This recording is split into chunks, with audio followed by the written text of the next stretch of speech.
Hello everyone, this is me Siya. Welcome to experience institute. इस video में हम बात करने वाले हैं क्लास 12th के चैप्टर 1 के बारे में, जिसका नाम है ईट मनके और अस्थियां। इसका फर्स्ट पार्ट ऑलरेडी अपलोडेड है, तो अगर आपने अब तक उसको नहीं देखा है तो प्लीज उसको देखिए, क्योंकि उसमें हमने बात की है कि हमने इसको हड़प्पा, जैसे हमने बात किया कि इसका चैप्टर का नाम है ईट मनके और अस्थियां, तो हमने इसको हड़प्पा सभ्यता ना देकर ईट मन के अस्थियां क्यों दिया, इस चीज के बारे में, इसकी खोज किसने की। आज हम हड़प्पा सभ्यता के बारे में पढ़ रहे हैं, तो इसको बताया किसने है, किसने इसकी खोज की, ठीक है। और हड़प्पा सभ्यता को और किन किन नामों से जाना जाता है। तो फर्स्ट पार्ट में हमने ये सारी चीजें डिस्कस की। अब हमारा सेकेंड पार्ट है, उसके बारे में हम बात करने वाले हैं आरंभ से, ठीक है। आरंभ तो देखो, वैसे तो जो हड़प्पा सभ्यता की जो डेट है कि कब खोजा गया था, तो उसकी बहुत सारी डेट है। आप अलग अलग बुकों में देखेंगे तो उसकी अलग अलग डेट है, लेकिन जो हम एनसीईआरटी से पढ़ रहे हैं उसमें लिखा हुआ है 2600 से 1900 ईसा पूर्व मानी जाती है, ठीक है। तो जो इससे पहले का टाइम है, यानी 2600 ईसा पूर्व से पहले वाले टाइम को हम बोलते हैं पूर्ववर्ती हड़प्पा सभ्यता, और इसके बाद वाले टाइम को बोलते हैं विकसित हड़प्पा सभ्यता, ठीक है।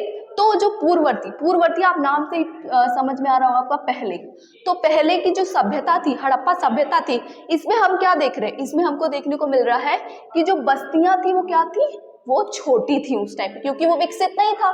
तो जो वहां की बस्तियां थी वो कैसी थी, वो छोटी थी, बड़े आकार की संरचना न के बराबर थी। वहां पर किसी भी तरीके की जो संरचनाएं थी वो बड़ी नहीं थी, वो सारी छोटी छोटी संरचना ही थी, ठीक है। कृषि और पशुपालन, वो लोग जो पहले की हड़प्पा सभ्यता के लोग थे, वो लोग सिर्फ कृषि तक और पशुपालन तक ही सीमित थे, ठीक है। अब हम बात करते हैं जो हमारी विकसित हड़प्पा सभ्यता है। विकसित हड़प्पा सभ्यता में बड़े आकार की संरचना पाई जाती है, जिसके बारे में आगे और भी पढ़ेंगे। जो दो शहर है, दुर्ग और निचला, इनकी संरचनाएं जो थी वो बहुत अच्छी तरीके से बनाई गई थी, वो हम आगे पढ़ेंगे। इसके साथ ये व्यापार भी करते थे, मतलब ये लोग कृषि पशुपालन तो किया ही करते थे, लेकिन फिर यहाँ पे क्या उद्भव हुआ, व्यापार का। इन लोगों ने व्यापार को भी अपने में शामिल कर लिया। हमारा जो दूसरा टॉपिक है इसमें निर्वाह के तरीके, तो वो अपना निर्वाह, ठीक है, वो जीवन यापन या क्या खाते थे, किस तरीके का उनका जीवन था, इसके बारे में हम जानेंगे। तो हड़प्पा सभ्यता के निवासी कई प्रकार से भोजन प्राप्त किया करते थे, ठीक है। तो वो पेड़ पौधों से अपना भोजन प्राप्त किया करते थे, वो जानवरों से अपना भोजन प्राप्त किया करते थे, जिसमें मछली भी शामिल है, ठीक है। देखो, जले अनाज के दाने और बीजों से जो हमारे पुरातात्विद हैं उन्होंने ये अनुमान लगाया कि ये इनके क्या रहे होंगे, आहार, मतलब जो हमें अनाज के दाने मिले हैं, उन्होंने ये अनुमान लगाया है कि इनका जो आहार है वो कुछ इसी तरीके का होता होगा, ठीक है। हड़प्पा स्थल पर मिले अनाज के दानों में किस किस तरीके के दाने मिले हैं, ये 1 मार्कर में पूछा जा सकता है, या फिर आप ऐड करते हैं तो इससे आपका आंसर जो है और इनहेंस होता है, ठीक है। तो किस किस तरीके के आपके दाने मिले अनाज के, वो है गेहूं, जौ, दाल, सफेद चना तथा तिल शामिल हैं, ठीक है। ये सारे अनाज के दाने हमें वहां से प्राप्त हुए हैं। बाजरे के दाने गुजरात के स्थल से प्राप्त हुए, ये बिल्कुल ही 1 मार्कर क्वेश्चन है, तो हमें ये चीज ध्यान रखनी है कि हमें किस किस जगह से क्या क्या चीजें प्राप्त हुई हैं। तो हमें बाजरे के दाने कहाँ से प्राप्त हुए हैं, गुजरात के स्थल से प्राप्त हुए हैं। अब ये लोग जानवरों पर आते हैं, जानवरों में ये लोग किस किस जानवर को इन्होंने पालतू कहा है, किसको जानवर मतलब सॉरी जंगली कहा है, वो पढ़ेंगे। जानवरों की हड्डियों में मवेशियां, भेड़, बकरी, सूअर की हड्डियां मिली हैं, ठीक है। तो लेकिन जो हमारे पूरा प्राणी वैज्ञानिक हैं वो ये मानते हैं कि ये जो जानवरों की हड्डियां मिली हैं, ये उन्होंने एक अनुमान लगाया है कि ये कौन से जानवर है, ये पालतू जानवर थे, ठीक है। उन्होंने ये अनुमान लगाया, क्योंकि वो पूरा प्राणी वैज्ञानिक क्या होते हैं जो जानवरों के बारे में अध्ययन करते हैं, ठीक है। जंगली प्रजाति सुअर, हिरण, घड़ियाल की हड्डियां मिली है, जिससे उन्होंने ये अनुमान लगाया है कि ये कौन से थे, ये जंगली प्रजाति के थे, ठीक है। और वहां से मछली और पक्षियों की भी हड्डियां प्राप्त हुई है। अब हम देखने वाले हैं कृषि किया जाता था, कृषि प्रौद्योगिकी, कृषि टेक्निक्स, तो वो कृषि करने के लिए, खेती करने के लिए किस तरीके की टेक्निक्स का यूज करते थे, इसके बारे में हम जानेंगे, ठीक है।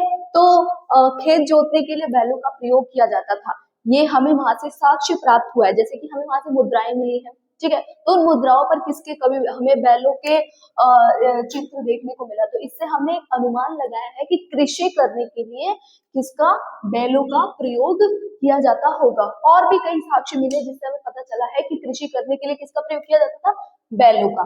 ठीक है। हलों का प्रयोग चोलिस्तान और बनावली, बनावली कहाँ पर है, हरियाणा में है। ठीक है। तो हलों का प्रयोग कहाँ पर होता था, चोलिस्तान और बनावली में। तो ये जो छोटी छोटी चीजें हैं इसको आप इग्नोर नहीं करिए कि ये जो चीजें हमें पाई गई है कहाँ से मिली है और कहाँ पर किस चीज का प्रयोग होता था, ये बहुत ज्यादा इंपॉर्टेंट है क्योंकि ये आपकी कॉम्पिटेटिव एग्जाम्स में भी पूछी जाती हैं। ठीक है। अभी देखिए, काली बगन से जुते हुए खेतों के साक्ष्य मिले हैं। कहाँ से मिले हैं, काली बगन से। ठीक है। और औजार, ये लोग कृषि करने के लिए किसका प्रयोग करते थे, औजारों का प्रयोग भी ये लोग करते थे। सिंचाई के लिए साधन जो था कौन सा था, तो ये हमें कहाँ से पता चला, ये हमें अफगानिस्तान में एक जगह है सोर्तुगुई नामक की, जहां से हमें नहरों के अवशेष मिले हैं। तो हम ये हमारे जो पुरातात्विक हैं ये अनुमान लगाते हैं कि इन नहरों का प्रयोग किस लिए इन नहरों का प्रयोग किस लिए होता था, सिंचाई करने के लिए किया जाता होगा। तो ये जो क्वेश्चन मैंने अभी आपको बताया है ये कहीं ना कहीं मैंने कॉम्पिटेटिव एग्जाम्स में भी देखा है। तो ऐसा नहीं है कि ये सिर्फ आपको 12th तक ही पढ़ना है, आप इसका नोट्स बना सकते हैं, ये आपको फ्यूचर में भी काम आएगा। ऐसा नहीं कि आपने 12th में पढ़ लिया तो छोड़ दिया। तो ये चीजें बहुत इंपॉर्टेंट है कि हमें कहाँ से कौन सी चीजें प्राप्त हुई हैं। ठीक है। तो कुओं से प्राप्त पानी का सिंचाई के लिए प्रयोग किया जाता था। वहां पर जो हड़प्पा में अगर आप देखेंगे तो हड़प्पा में कुल 700 कुएं प्राप्त हुए हैं। तो ये जो कुएं है ना वहां पर पानी के लिए एक अहम स्रोत थे। तो कुओं से प्राप्त पानी का प्रयोग भी वहां पर सिंचाई के लिए किया जाता था। धोलावीर, धोलावीर हमारा कहाँ पर है, गुजरात में है। वहां से हमें जलाशयों के साक्ष्य मिलते हैं। जलाशय यानी कि जो हमारे नदी तालाब है इनके साक्ष्य मिले हैं, जिससे पुरातात्विदों ने ये अनुमान लगाया है कि ये लोग जल संरक्षण भी करते होंगे। और वहां से हमें ये स्रोत देखने को भी मिला है कि वो लोग जल संरक्षण भी करते थे। ठीक है। अब हम पढ़ेंगे मोहनजोदड़ो के बारे में, जो कि एक नियोजित शहर है। वहां की शहरी प्रणाली कैसी थी, ठीक है। मोहनजोदड़ो एक नियोजित शहर, इसमें हम ये बात करने वाले हैं कि जो मोहनजोदड़ो के जो शहर थे वो किस तरीके से थे और उनके जो नाले बनाए गए थे या गृह स्थापत्य थे। तो हमने अभी तक तो उसके चबूतरों के बारे में बात किया। अब हम देखने वाले हैं नालों का निर्माण। तो वहां के जो नाले थे, ठीक है, वो किस तरीके से थे। सबसे अच्छी प्रणाली जल निकास प्रणाली मानी जाती थी वहां पर, क्योंकि जिस तरीके से उन्होंने जो गंदे पानी को बाहर निकालने की व्यवस्था बनाई थी वो एक बहुत अच्छी तरीके से वहां पे मानी जाती थी। सड़कों और गलियों को एक ग्रिड पद्धति में बनाया गया था, जो एक दूसरे को किस पर काटते थे, वो एक दूसरे को समकोण पर काटते थे। मतलब कि जैसे हमारा चौराहा होता है, आप एग्जाम्पल ले सकते हो, तो वो कुछ इस तरीके से होता है। तो ठीक है, तो वो एक दूसरे को कहां पर काटते थे, समकोण पर, यानी कि 90 डिग्री के एंगल पर वो काटते थे। ठीक है। पहले नालियों के साथ गलियों को बनाया गया। पहले किसको बनाया गया था, नालियों को बनाया गया, फिर गलियों को बनाया गया, उसके बाद घरों को बनाया गया, उसके बाद साइड में किसको बनाया गया, घरों को बनाया गया था। गंदे पानी को गलियों की नालियों से जोड़ता था। तो प्रत्येक घर की कम से कम एक दीवार का सटा होना जरूरी होता था। जैसे कि आज आप हम अपने घरों से एक एग्जाम्पल ले सकते हैं कि हमारे जो घर बने हुए हैं उसकी कम से कम बोला है, ज्यादा से ज्यादा भी हो सकता है, लेकिन कम से कम एक कोने का बाहर की नालियों से सटा होना आवश्यक होता था, ताकि जो हमारा गंदा पानी है, ठीक है, जो पानी है वो एक जगह एकत्रित ना हो और जो गंदा पानी है वो उन नालियों के थ्रू, उस रास्ते के थ्रू बाहर निकल सके और बाहर वाली नालियों में जा सके। ठीक है। गृह स्थापत्य मतलब वहां पे जो घर थे वो किस तरीके से थे, अब हम इसके बारे में यहाँ पर पढ़ेंगे। आवासीय स्थान निचले शहर को माना जाता था। किसको माना जाता था, निचले शहर को। तो जो आवासीय का स्थान क्या होता है, जो रहने वाला स्थान होता है, जहां पर हमें दिखता है कि हाँ यहाँ पर लोग रहते थे, वो किसको माना जाता था, वो निचले शहर को माना जाता था। आंगन देखो वहां पर आंगन भी बनाया गया था। आंगन केंद्र था जिसके चारों ओर कमरे बने हुए थे, यानी कि कुछ इस तरीके से था। तो ये हमारा आंगन था और इसके जो है चारों तरफ क्या थे, कमरे बने हुए थे। ठीक है।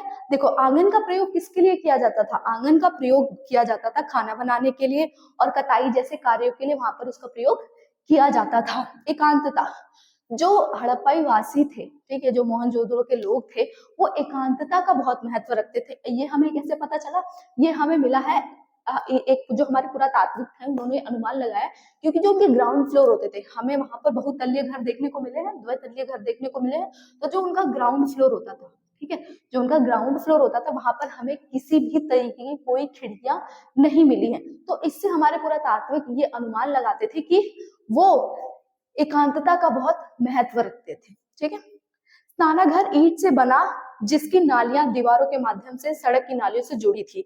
अभी हमने इसको पढ़ा कि जो स्नानाघर थे उसका भी गलियों की नालियों से सटा होना आवश्यक था, क्योंकि जब हम पानी गिराएंगे तो वो किसी के थ्रू तो बाहर जाना चाहिए ना, तो वो इसीलिए उसका सटा होना आवश्यक माना जाता था।